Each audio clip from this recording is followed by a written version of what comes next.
साराय स्वामी विद्या चक्रास्ते चित स्वभावाय भावाय सर्वभावान परचित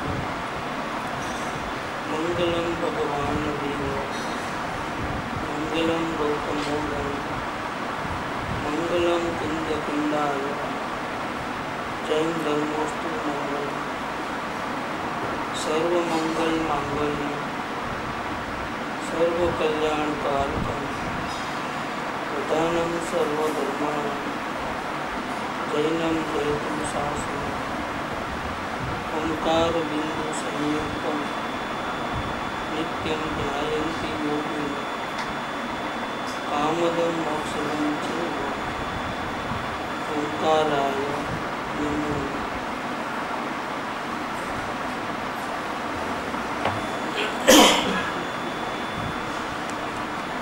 परम कृपाळु देव रचित अध्यात्म महाकाव्य परम कृपाळु आज 23वां स्वाध्याय है, कड़ी नंबर है 12। घोर तपस्या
देव भावना बातें उत्कृष्ट साधना के लिए और उसके लिए वन जंगल में जाना पड़ता है, सारे परिग्रह को छोड़कर, और जंगल में कोई साथी संगाती नहीं, अकेले, कोई परिग्रह नहीं है, सब पथारी ब्रश चप्पल कपड़े रहते हैं, कुछ भी अकेले जाना है। हथियार भी लकड़ी भी साथ में नहीं ले सकते, सिर्फ मोर पिंची और कमंडल रहता है, इसके अलावा कोई भी चीज़ नहीं ले सकते। और घोर तपस्या होती है। असल में तपस्या घोर होने का मतलब क्या है? कभी आत्मध्यान में इतनी लीनता होती है कि 1-2 दिन नहीं, महीना निकल जाता है बिना खाए पिए। पानी भी उनको दिन में 4-5 बार नहीं पीना है। जब खाने को जाते हैं आहार लेने के लिए, कभी जब तक पानी भी नहीं ले सकते।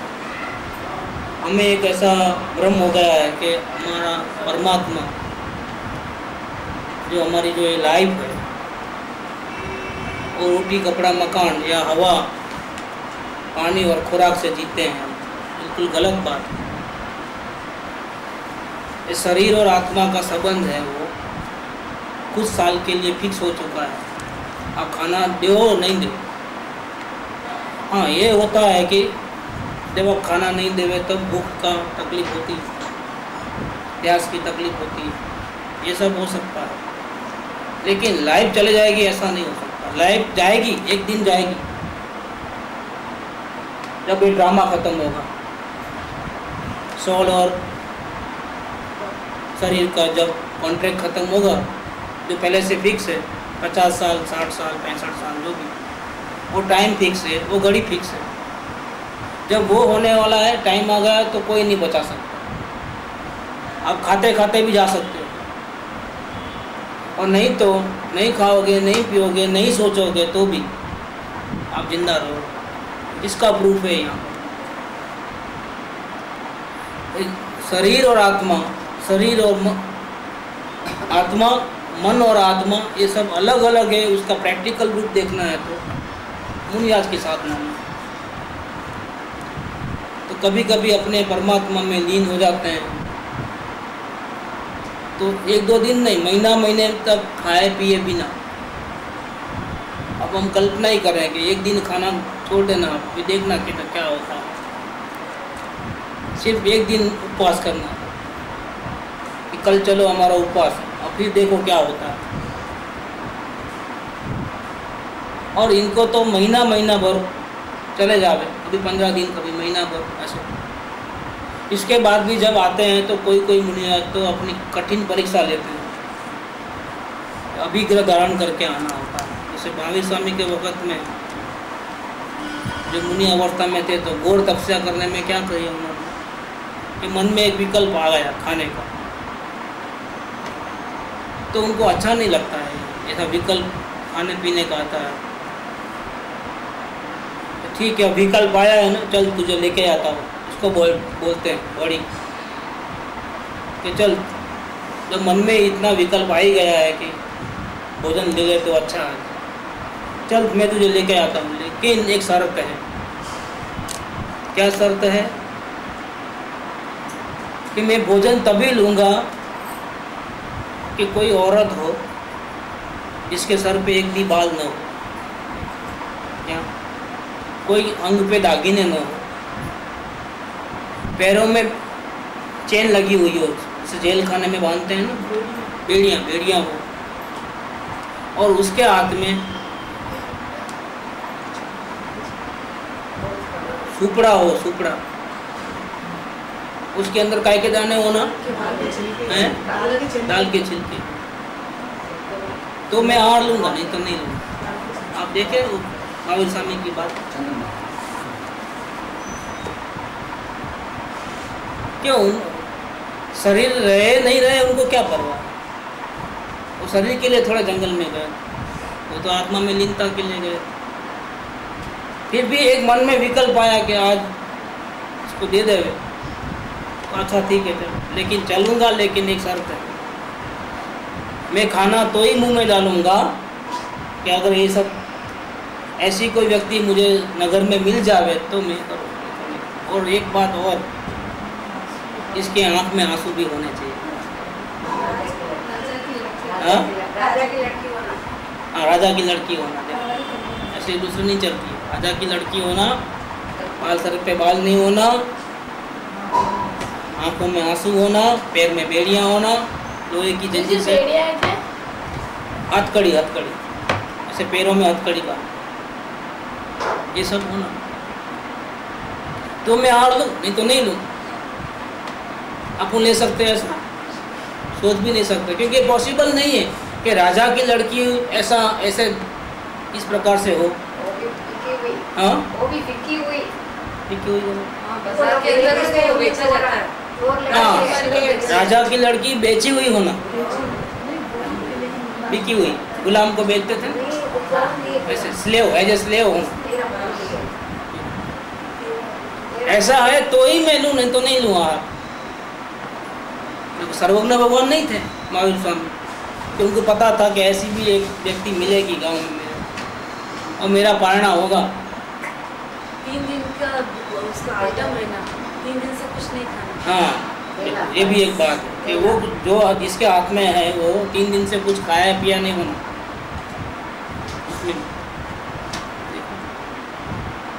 क्या जबरदस्त है ये जैनों के तीर्थंकर के ये समस्या आई है।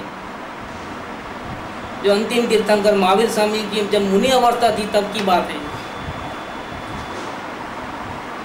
और जाते हैं, नगर में आते हैं, लेकिन ऐसा पॉसिबल है क्या ऐसा अभिग्रह धारण करके गावे ऐसा मिल जावे? ऐसी व्यक्ति के हाथ से ही खाना खाना है, नहीं तो नहीं खाना, नहीं तो वापस आ जाना है।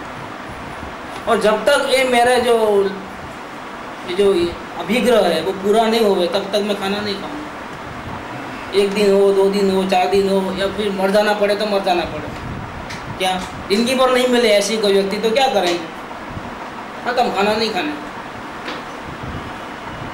आप समझ सकते हो कि शरीर से कितनी भिन्नता है उनकी। वो मौत से डरने वाले में से नहीं है, मौत को तो चैलेंज करते हैं। कॉन्ट्रैक्ट पूरा करना होगा तो कोई ना कोई मिल जाएगा। क्या मेरे पेट में खाना खाना को जाना वाला होगा तो कुदरत व्यवस्था करेगी, मैं क्यों व्यवस्था करूं? शरीर को मैं क्यों संभालूं भाई? मैं चेतन परमात्मा, मैं लाइफ की भीख क्यों मांगू? जबकि मैं एटर्नल हूँ, मेरा जन्म नहीं है, मेरा मृत्यु नहीं है। फिर एक चंद 2-4 साल की जिंदगी के लिए मैं क्यों पीछे पड़ूँ? क्यों भीख मांगू? वो भी जड़ पदार्थ से भीख मांगू, उसको संवारूँ और वो भी आप ही धोखा देवे मेरे को एक दिन। वो गुलामी के दिन गए, अब चाहिए ही नहीं। अगर ऐसा कुछ है तो मुझे चाहिए ही नहीं, कुछ भी नहीं चाहिए। हम हवा पानी खुराक से नहीं जीते हैं। हम माने कौन? शरीर नहीं, परमात्मा का जीवन। अंदर हम परमात्मा हैं। ये बॉडी को अपना माना हो तो बहुत बड़ी गलती करते। हम लाइफ मांगते हैं, इसका मतलब बॉडी से प्रेम हो गया है और बॉडी को टिकाना चाहते हैं और बॉडी में से निकलना नहीं चाहते हैं। मतलब हम जेल खाने में से छूटना नहीं चाहते हैं। ये जेल खाना है, इसमें से बाहर नहीं निकलना है। इसके लिए क्या करना? सब उसको दो जो चाहिए, सब पानी पिलाओ, खाना खिलाओ, सफाई के लिए साबुन लगाओ, दांत घसने के लिए ब्रश लगाओ, ये सब करो, उसकी हजामत करो पूरी। और फिर भी कभी भी बिना नोटिस बीमार पड़ जावे, जितना सताना है सतावे, और फिर भी दूसरों से तुम भाग जावे। क्या अगर कोई गाली देता है तो उसका मुंह नहीं देखे भाई तू तेरे रास्ते में मेरे रास्ते। लेकिन ये आश्चर्य की बात है कि ये इतना सताता है अपने को, और जितना सतावे उतना ज़्यादा दवा पिलाए, ज़्यादा उसको हॉस्पिटल में लेके जाए, मुंह मांगा पैसा खर्च करे। वाह, ये कोई अंधापे की भी कोई हद होती है ना? आँख में पट्टी है क्या? आँख में तो पट्टी नहीं, लेकिन ज्ञान को जरूर पट्टी है कि चेतन होकर के इतनी भीख मंगापना करता है, शर्म नहीं आती है उसको एक लाइफ के लिए। लेकिन मुनिराज का नहीं है ऐसा। घोर तपस्या पण मन ने ताप खाने को नहीं मिलता है, महीने भर तक पीने का एक बिंदु पानी भी नहीं मिला है। गला सूखता नहीं होगा तो वो इंसान नहीं है। सारी तकलीफें जो हमको पड़ती है नहीं खाने से, नहीं पीने से, तो सारी तकलीफें महसूस होती है, नहीं होती की बात नहीं। लेकिन उन तकलीफों का इलाज वो कैसे करते हैं? उनके पास कौन सी दवाइयाँ हैं और क्या चीज़ है उनके पास? चलो खाना नहीं खाया तो हॉस्पिटल में लेके गए और ग्लूकोज चढ़ा दिया, वो नहीं है उनके पास। ब्लड कम हो गया तो ब्लड की बोतल चढ़ा दी, वो नहीं है उनके पास। ऐसी कोई व्यवस्था नहीं है।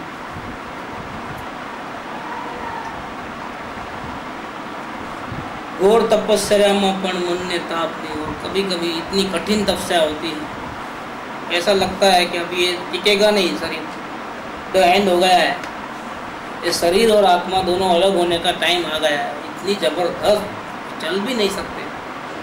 जंगल में से नगर में आना है और बराबर चल नहीं सकते, इतने वीकनेस शरीर में हो गई। मन को जरा भी तकलीफ नहीं, मेरा क्या होगा, जीऊंगा कि नहीं जीऊंगा, 1 सेकंड बाद मेरा क्या होगा? मेरा कुछ भी नहीं होने वाला है। जो होगा वो अवस्था में होगा। शरीर को जब कॉन्ट्रैक्ट पूरा करना होगा वो चले जाएगा। तो हम तो कहाँ तैयार ही हैं, हम कहाँ जेल में रहना चाहते हैं। ये तो परमात्मा को एक बंधन डाल दिया है। नहीं, वो हीरो को साइन करा, कॉन्ट्रैक्ट कर लेते हैं, भाई पिक्चर में काम करना है, कितना 1 करोड़ रुपये, साइन करो। डेट दो इतना। कॉन्ट्रैक्ट साइन करने के बाद आप पिक्चर में से निकल नहीं सकते। निकले तो उसका जो भी प्रोसीजर होता है कॉन्ट्रैक्ट साइन करने का वो सब देना पड़ता है, जुर्माना होगा। पूरा शूटिंग का खर्चा जितना आधा शूटिंग हो गया और कोई हीरो को माथा फिर जावे कि मुझे अब काम नहीं करना है तो क्या होता है?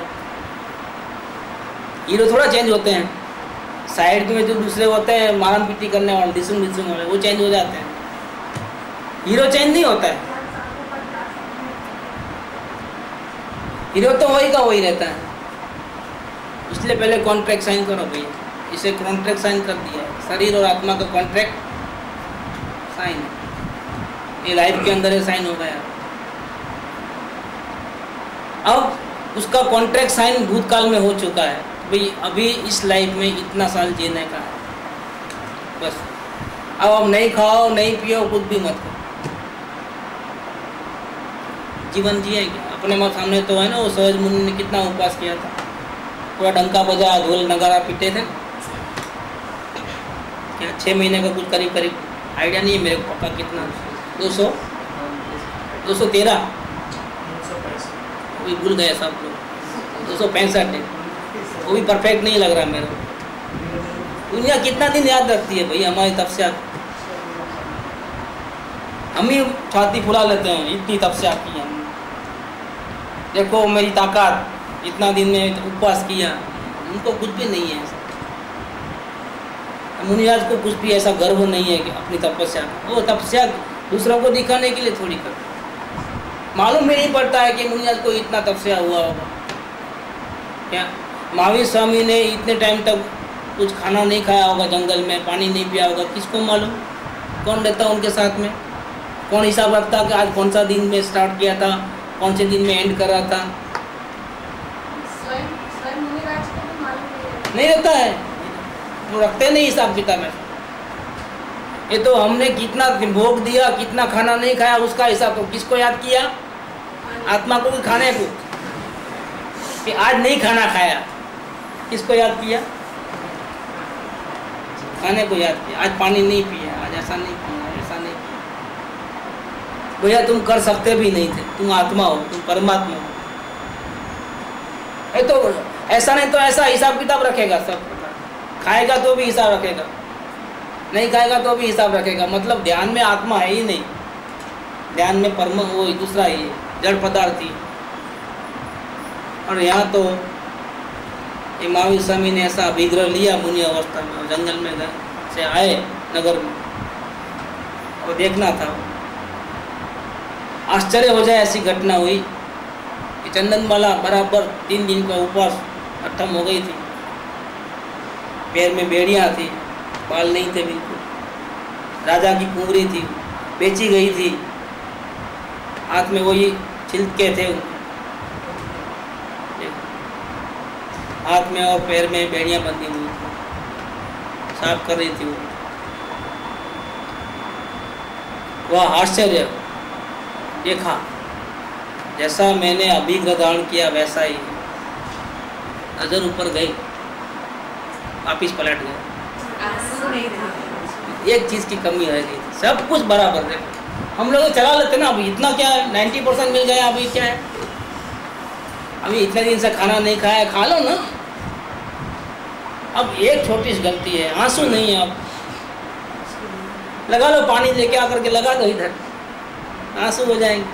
अपनी डाल देना पानी लेकर के, आँख में हो गए आंसू। अब ये तो एडजस्टमेंट कर लेना पैसे कैसा भी कर। किसको थकता है जीव एडजस्टमेंट करके?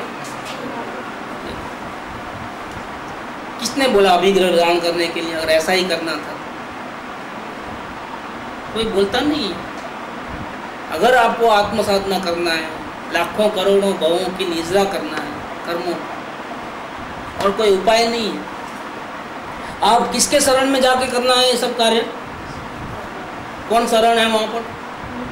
किस पे डिपेंड रह करके साधना शुरू की? कोई नहीं, अपने आत्मा के ऊपर डिपेंड।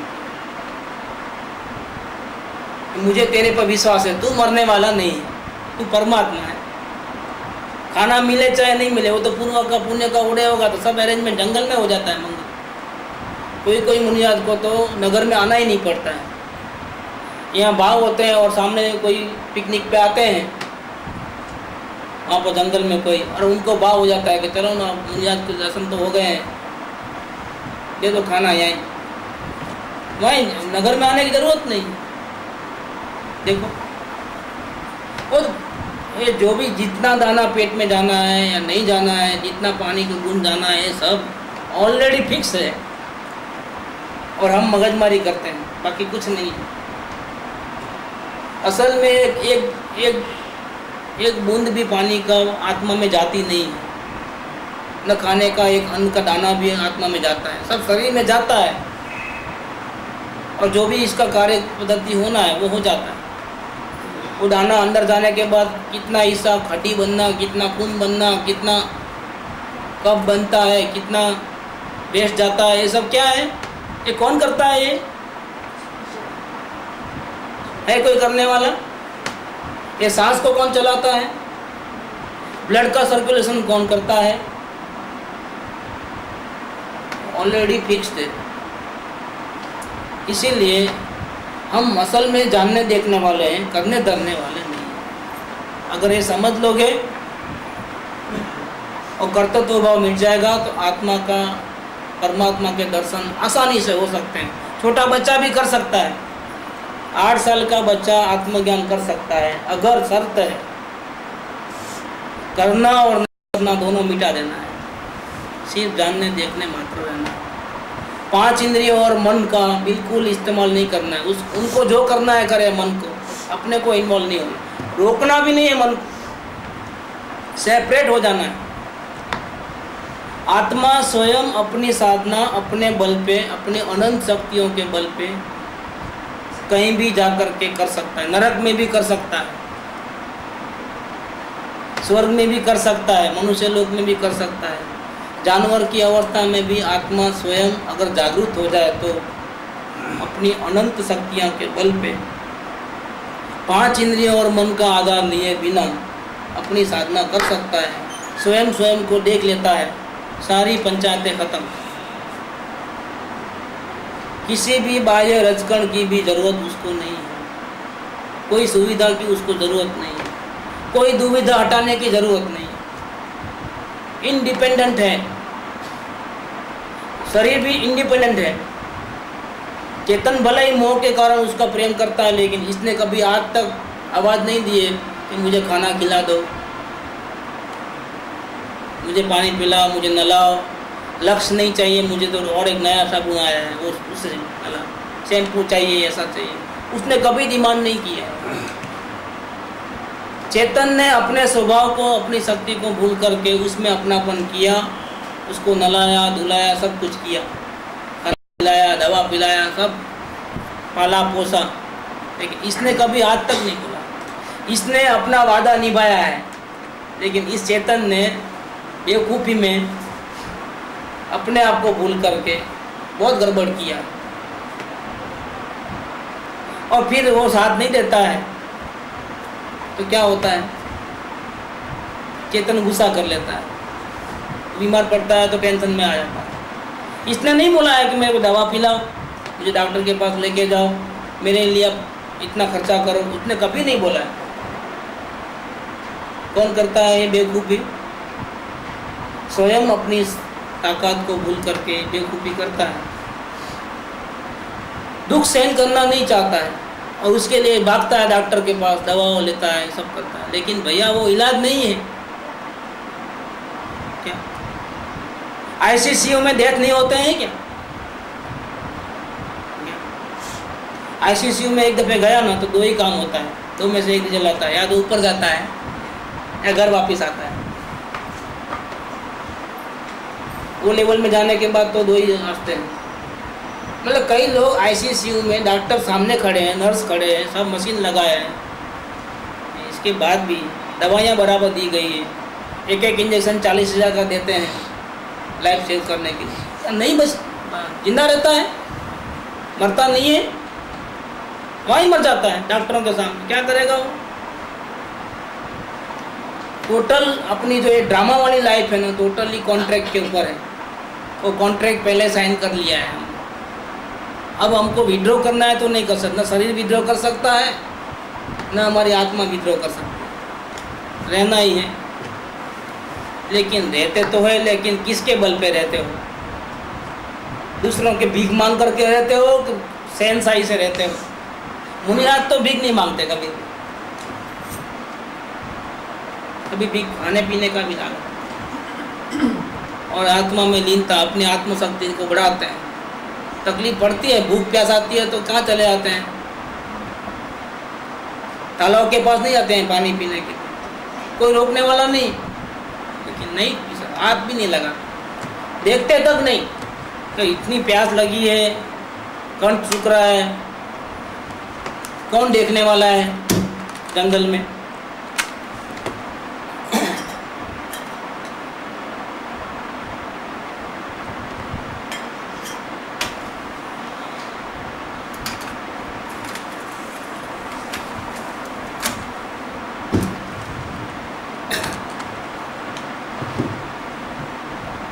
जंगल में कौन देखेगा मुनिराज ने पानी पिया कि नहीं पिया? थोड़ा पी ले में तो किसको, फिर अपन किस काय के लिए पीना है कि अगर एक बॉडी जिंदा रहेगा तो साधना अच्छी होगी ना, क्या? इसलिए साधना करना है, आत्मा के लिए पानी पीना है, और वो भी कोई दिखने वाला नहीं है, कोई बोलने वाला नहीं है, क्यों? कर लो, पिलाओ, पानी पिलाओ उसको। प्राण त्याग कर सकते हैं लेकिन पानी नहीं पी सकते, तालाब का पानी, कोई देखे चाहे नहीं देखे। और ऐसी साधना होने के बावजूद भी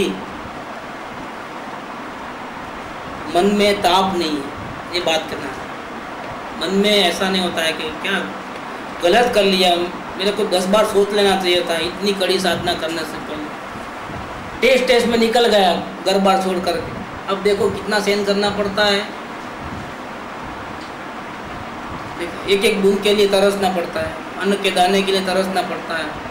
नहीं, मेरे से सहन नहीं होता है, लेकिन क्या करूं, अब वापिस जाऊंगा तो सब जूते मारेंगे।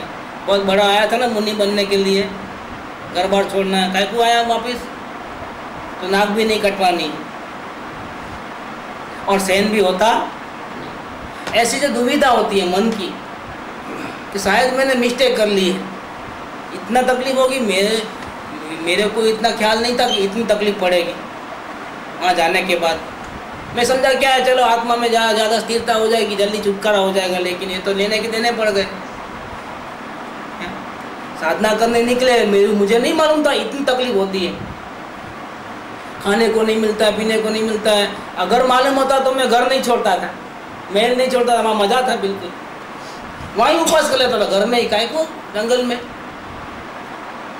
3 दिन का उपवास लेना, सक्सेस हो गए और इच्छा है तो 3 दिन का और ले लेना, क्या कभी भी तोड़ सकते हैं बीच में, अच्छा ब्रेकअप करना है तो कभी भी ब्रेकअप कर सकते, तो आप ये जिंदा इसको भी संभालना, आत्मा को भी संभालना। वो घर में भी हो सकता था, काहे को आए जंगल में। अब रिस्ट्रिक्शन बहुत ज़्यादा है, अब आप बीच में ब्रेकअप नहीं कर सकते।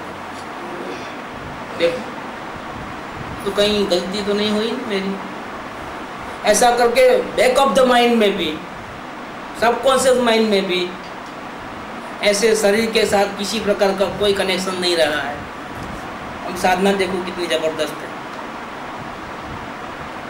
फिर सपना लगता है ऐसी साधना हम कर सकेंगे, पॉसिबल है ये साधना? हाँ बिल्कुल पॉसिबल है। अपने को अपने परमात्मा के ऊपर विश्वास नहीं है क्या? कितना बड़ा परमेश्वर है कि बिना खाए पिए महीनों महीनों पर वो आराम से रह सकता है और मन में जरा भी तकलीफ ना हो। शरीर ऐसा हड्डी का ढांचा हो जाए बिल्कुल, जैसे मांस ही नहीं हो जाए शरीर बॉडी के अंदर, क्या फिर भी वो जिंदा रह सकता है। देखो ऐसी हालत है। पूर्ण जागृति में रहते हैं, कोमा में नहीं जाते हैं, क्योंकि आत्मा की जागृति इतनी बनाकर रखी है उन्होंने। यहाँ तो बेहोशी में लोग जीते हैं, कोमा में कितना दिन जाते हैं? 10 दिन 15 दिन महीना भर कोमा में, पहचान नहीं सकता घर परिवार वालों को। ICCU में नलियाँ लगी हुई है, इधर उधर इधर उधर, खाने का बांध नहीं, पीने का बांध नहीं, सब वहाँ बेड पे ही होता है। हॉस्पिटल का 1 मीटर चढ़ते रहता है रोज का 5,000 10,000। अरे भाई साहब, ये कोमा में से बाहर नहीं आते हैं, न ऊपर जाते हैं न घर आते हैं। ऊपर जाए तो जान छूट जाए ना एक, वो भी नहीं, ये भी नहीं। और 15 दिन, महीना बाद, 2 महीना निकल जाता है। हमारे फैमिली में था, आज से 5-7 साल पहले की बात। ऐसे बेहोशी की हालत में मैं समझता हूँ करीब 1.5 साल निकला। कितना? अब वो कंटाल गए, ला लिए घर पे। अब इसका कब प्राण जाएंगे नहीं मालूम। क्या दवा के बल पे नहीं है अभी, ये बॉडी कैसा जीती है क्या मालूम। पहचान नहीं सकते, कुछ नहीं, खा नहीं सकते अपने हाथ से, पानी नहीं पी सकते, कुछ नहीं। जो भी है बेड पे ही, जो भी है, चलना फिरना नहीं होता है। आँख खुली है लेकिन पहचानना 1.5 साल निकला है। 1.5 साल के बाद डेथ हुआ। इसके पहले मुंबई की सबके सब हॉस्पिटल घूम लिया और पानी के ऐसा पैसा खर्च किया, कम से कम 10-20 लाख रुपए खर्च कर दिया हमने। क्या था ये? Contract, nothing else.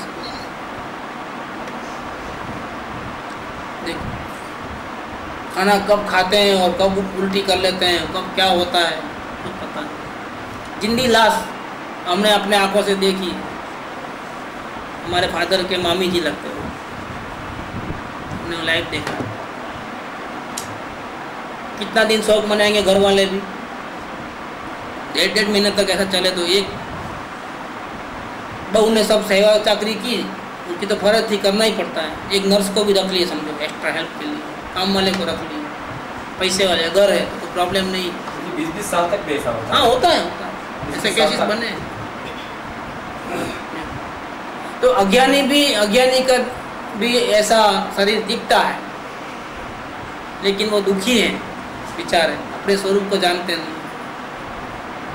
और मुनियाल को तो मालूम है, वो अपने शरीर के बल पे जीते नहीं है, न जीना चाहते हैं किसी के आधार पर।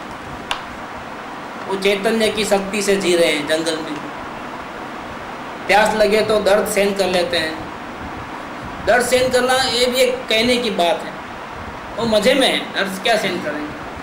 वो अंदर से ज्ञान गंगा में डूब जाते हैं और आनंद आनंद आनंद आनंद। बाहर में गला सूखता है और अंदर में आनंद के समुंदर में वो डांस कर रहे हैं मुनिराज, उनको कोई तकलीफ नहीं हो रही। यही बात कहना चाहते हैं कि इतनी भयंकर तपस्या में भी मन में ऐसा विचार नहीं आता कि कहीं मैंने गलती तो नहीं कर दी। बहुत अभिमान में आकर के अपनी साधना में एकदम पूरा विश्वास करके मैं घर से छोड़ के भाग तो आ गया, जंगल में तो आ गया, लेकिन शायद मुझे दोबारा सोचना चाहिए था। मन में ताप नहीं आता है, जरा प्रसन्नता है, शांत मुद्रा है, कोई टेंशन तकलीफ। गला सूख रहा है क्या? भूख से मारे मारे एकदम भयंकर वेदना हो रही है, चेहरे पे तो शांति। मन में कोई संकल्प विकल्प उठा पटक नहीं, हेरा फेरी नहीं। कैसी स्थिति है?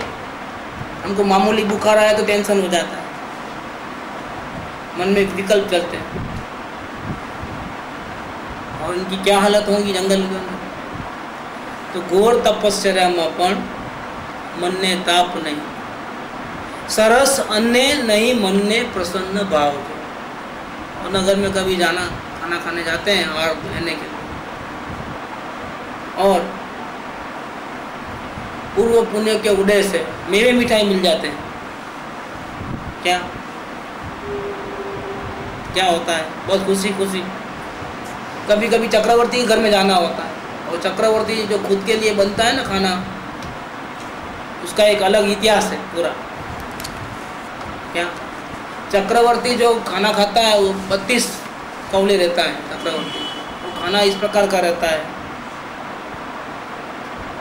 कि वो एक कौला भी अगर पूरे उसके 96 करोड़ पायदल को खिलाओ ना तो सबको झाड़ा उल्टी हो जाए। क्या वो इतना हेवी रहता है फूड, जो वही पचा सकता है। ऐसे वो 32 खाता है। कितना? एक को भी अगर थोड़ा थोड़ा पॉइंट दिया ना तो सबको झाड़ा उल्टी हो जाते हैं, नहीं पचा सकते। मुनियाद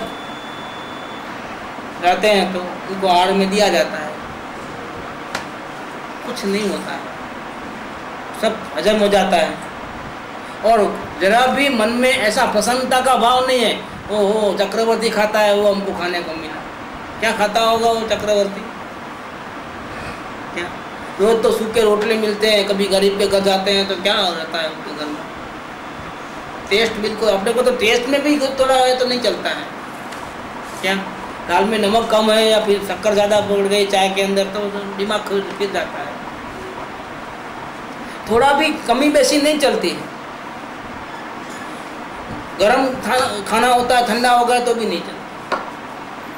देखो किसी को चाय ठंडी हो जाएगी तो मैं ठंडी पीता हूँ, उसको गरम पिए तकलीफ। देखो देखो हर एक का एक स्टैंडर्ड कैसे फिक्स कर दिया है कि ये चीज़ तो मेरे को देखने को भी ठीक नहीं लगता, देखना नहीं है, खाना नहीं है, छूना नहीं है, विचार भी करे तो तकलीफ। खाना नहीं खाना कितना दिमाग में भर के रखा है कि ऐसी ऐसी चीज़ है तो खाना है, नहीं तो नहीं खाना। कितने नखरे हैं और इनको कोई नखरे नहीं है, जो मिला हो और जैसा मिला वैसा। राजा के घर में गए तो प्रसन्नता नहीं हो जाती है, गरीब के घर में जो कुछ भी सूखा रूखा मिल जाता है ना तो तकलीफ नहीं है। आज कुछ अच्छा नहीं मिला खाने को, आज खाने का मिला लेकिन वो उसमें नमक ही नहीं था बिल्कुल खाने। कभी कभी तो ये बहुत से तपस्या के अंदर क्या होता है, बहुत से नियम होते हैं, उनोदरी तप बोलते हैं, अनशन तप बोलते हैं, उपवास, एकासना होता है। मुनिराज को तो व्यासना नहीं होता है, एकासना ही होता है, एक ही टाइम खाने का होता है। ऐसे बहुत से उसके रस परित्याग कि मैं हार लूँगा लेकिन नमक बिना का है तो ही, वो भी मेरे लिए बनाया ऐसा नहीं, नेचुरल हो तो खाते हैं, तो नहीं खाते बिना नमक बिना मिर्ची का। ऐसा मन में लेके आता है, किसी को बोलते नहीं आज मैंने खाना खाने का है लेकिन बिना मिर्ची का ही खाना खाना। जाते हैं जो पहले घर में, अगर ऐसा मिल गया उनके लिए नहीं बनाया है ओके, नहीं दूसरे घर में जाते हैं, एक चांस और, नहीं मिला वापस जंगल में, नेक्स्ट डे दूसरा लेके आते हैं आज वो नमक नहीं खाना। जाते हैं लोगों को मालूम होता है कि नहीं मिर्ची का अभिग्रह होगा, कल तो आए थे वापस चले गए थे, खाना नहीं खाया। आज वो लोग क्या करते हैं मिर्ची बिना का बनाते, लेकिन आज चेंज हो गया है, आज नमक बिना खाने का है। देखो रस परित्याग बोलते हैं इसको। एक तब हम शरीर से कितने अलग हैं, ऐसे बातों में तो बहुत अलग हैं, बड़ी बड़ी बातें करते हैं कि हम परमात्मा शरीर से भिन्न हैं, मन वचन काया हमारा नहीं है, लेकिन प्रैक्टिकली क्या है उसको टेस्ट करने के लिए मुनिराज ऐसी घोर तपस्या करते हैं। रस परित्याग, उनोदरी, अनशन, ये सब क्या के लिए है, अभिग्रह धारण करना, ऐसे बहुत से, मेरे को डिटेल पूरा इतना ज़्यादा नहीं मालूम है, शास्त्र बहुत पढ़ता ही नहीं हूँ तरफ से।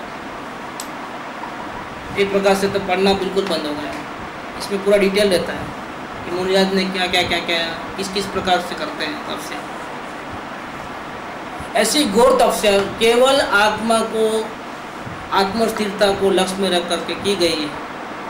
शरीर से कितनी भिन्नता है, कितना अटैचमेंट है, वो चेक करने के लिए ऐसा टेस्टिंग करते हैं, चेक करने के लिए कि सही में देखेंगे अगर ऐसा होता है तो क्या, फिर खाना खाए बिना वापस आना पड़ता है तो मन में क्या क्या होता है, सब वॉच रहती है। अगर मन में भी कुछ ऐसा आ गया ना, जा करके आचार्य देव के पास कि मैंने टेस्टिंग करने के लिए ऐसा व्रत लिया था, बिना खाए आया हूँ वापस, लेकिन मन में ऐसा विचार आ गया कि थोड़ा खा लेता तो क्या तकलीफ होती, या अभिग्रह नहीं लेता तो कितना अच्छा होता था, मन में आया है, आप मुझे दंड दीजिए। आचार्य देव को सामने से जाके देखो, दंड मांग लेते सामने से, ये गलती, कितनी वॉचिंग, कितनी जागरूक थी। ઘોર તપસ્યામાં પણ મનને તાપ નહીં, સરસ અન્ને नहीं मनने प्रसन्न खुशी नहीं होती। अच्छा मेवा मिठाई मिलता है रसगुल्ले तो खुशी नहीं, बेस्वाद स्वाद बिना का मिलता है तो दुखी नहीं होते। वो लेना देना ही नहीं, अपने को डॉक्टर दवा देगा, गारंटी देता है 100% अच्छा हो जाएगा, लेकिन इतनी परहेजी है। और परहेजी का जो लंबा लिस्ट निकालता है ना, 40-50 परहेजी, घी तेल नहीं, बाफा हुआ, नमक बिल्कुल नहीं, 11 बजे ही खाना, 12 बजे नहीं चलता, ऐसा सब वो बना के रखे ना। भैया दवा नहीं खानी है, हमारा मर जाना बेटर है। लेकिन ऐसी ये जिंदगी जीने का मतलब क्या है? क्या मतलब है इतनी परहेजी है तो? नहीं, 100% फायदा होता है। फायदा तो होगा तब की बात है, लेकिन अभी पूरी हवा निकल जाती है, इतनी परहेजी नहीं होना। डॉक्टर चेंज करो। कल एक से बात हुआ कि दादी माँ को हार्ट का प्रॉब्लम है, और डॉक्टर के पास गए तो 100% अच्छा हो जाएगा, मेरी गारंटी है। पैसे वापिस, सब वापिस, दवा लेके जाओ। दवा भी कॉस्टली 3-4 हज़ार की सामान। दवा लेते वक्त इतनी परहेजी का लिस्ट दे दिया। दादी माँ ने बोला मुझे जिंदा ही नहीं रहने का, मर जाना ही अच्छा है, लेकिन ये सब पंचायत नहीं। कल एक से बात हुआ था, तो दवा हम बोलते हैं ले लो अच्छा हो जाओगे, नहीं दर्द सहन कर लेंगे हम, चल नहीं सकते, हार्ट का प्रॉब्लम होता है, चल नहीं सकते, वो बेटर है। लेकिन ये परहेजी डॉक्टर ही नहीं होना, मुफ्त में देवे दवा तो भी हम नहीं लेते, ऐसा बोल दिया। इसका मतलब क्या हो गया? हम किसके लिए जी रहे हैं? देखो कितनी शर्तें हैं हमारी, यहाँ तो कुछ नहीं। सरस अन्य नहीं मन ने प्रसन्न भाव, ये 2 लाइन हुई है। तीसरी लाइन बहुत बढ़िया है। रजकण के रिद्धि वैमानिक देव, सर्वे मान्या उद्गल एक। मेरे चैतन्य आत्मा के अलावा जो कुछ भी है मिला है संयोग में, चाहे वो रजकण हो, चाहे पूरी विद्धि हो, बड़े बड़े महल हो, इंद्रासन हो, दास दासी हो, अप्सराएं हो, इतनी सारी इंद्राणियां हो, देवियां, सब प्रकार की सुविधा हो, एक रजकण से लेकर के कुछ भी बाहर में मेरे आत्मा के अलावा मिलता है, सब मेरे लिए सब समान है, सब पुद्गल है, एक ही स्वभाव वाले हैं। सूखा रोटला मिलता है वो भी पुद्गल है, रसगुल्ले मिलते हैं वो भी पुद्गल है। मेरे को किसी से कोई अटैचमेंट नहीं, न किसी से द्वेष है, न किसी से कोई राग है। मुझे राग द्वेष ही नहीं है, लेना देना ही नहीं है, पराये हैं, मेरे नहीं है। सर्वे मान्य पुद्गल एक, और अपने को परिग्रह बढ़ता है तो कितनी खुशी होती है। एक नई कार लिया तो क्या होता है, नई एक चीज लेके बसाओ, फिर देखो क्या होता है।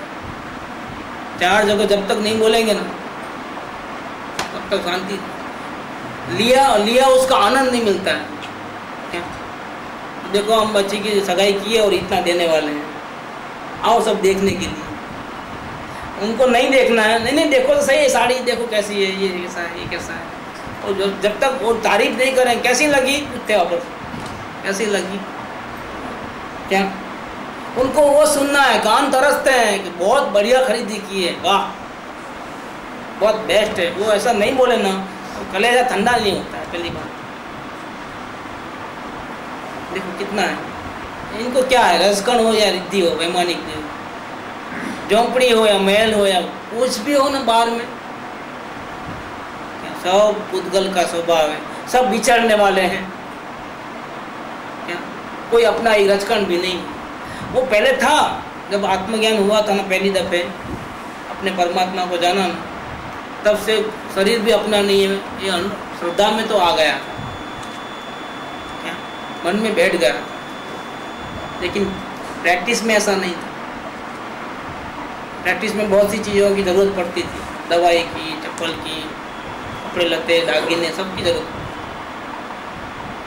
मोटर गाड़ी, सब सुविधा हर प्रकार की चाहिए थी। लेकिन बुनियाद को आत्मज्ञान के साथ साथ श्रद्धा तो पहले से थी, इसमें आत्मस्थिरता बढ़ बढ़ के इतनी शक्ति डेवलप हो गई है चैतन्य की कि प्रैक्टिकल रूप में भी रजकण हो या वैमानिक देव की सिद्धि हो, सब पुद्गल है।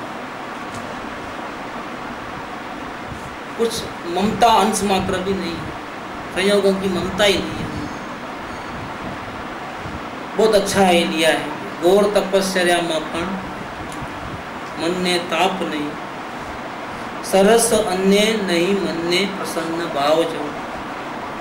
रजकण के रीति वैमानिक देवनी, सर्वे मान्या पुद्गल एक स्वभाव। सब पुद्गल है, जड़ है, अपूर्व अवसर है वो क्या है, मुझे जरूरत नहीं है किसी। ये टोटल आत्मबल है और हमारे में वो तक का ताकत है। कमी कहाँ रह गई है, हमने अपनी ताकत को डेवलप नहीं की। इतनी बात है, ये पॉसिबल है, पॉसिबल नहीं ऐसी कोई बात है। हम ही बनेंगे, जब तक हम ऐसा नहीं करेंगे हम परमात्मा भी नहीं बन सकेंगे। लेकिन उसकी पूर्व तैयारी करनी पड़ती है। आज का आज परमात्मा नहीं बनना है, इसलिए टेंशन नहीं रखना है कि क्या होगा, कर सकेंगे कि नहीं कर सकेंगे। एक हिमालय का पहाड़ एक ही कदम में नहीं चढ़ना है, हमारे इसके स्टेप्स हैं साधना कि सबसे पहले तो आप शांति की 100% की भावना करो, फिर अपनी बुद्धि लगाने के बदले जिसको शांति मिली ऐसे सदगुरु के पास जा कर के कैसे शांति को, हमारे लक्ष्य को पार करना, उसके एक स्टेप्स दे लो। सबसे पहले मुझे कौन से स्टेप पे जाना है, कौन सी साधना करना है। मेरा ये एम है कि मुझे परमानेंट शांति चाहिए। ऐसा करके स्टार्ट किया, सदगुरु को मिल करके उनसे वो स्टेप पूछ लिए क्या करना है, ऐसा करना है। पहले अवलोकन करो, अवलोकन से कुछ स्टेज में पहुंचते हैं, अपने अपने भाव बताते जाओ। कुछ स्टेज में आते ही सदगुरु बोलेंगे अभी अवलोकन से आगे बढ़ करके वेद ज्ञान में स्टार्ट करो। वेद ज्ञान के माध्यम से अपने स्वरूप को देखो, अपने परमात्मा के पहले दर्शन करो। फिर परमात्मा का दर्शन होने के बाद ज्ञान दशा का पहला स्टेज, और ऐसे देखा जाए तो फोर्थ नंबर का गुणस्थान।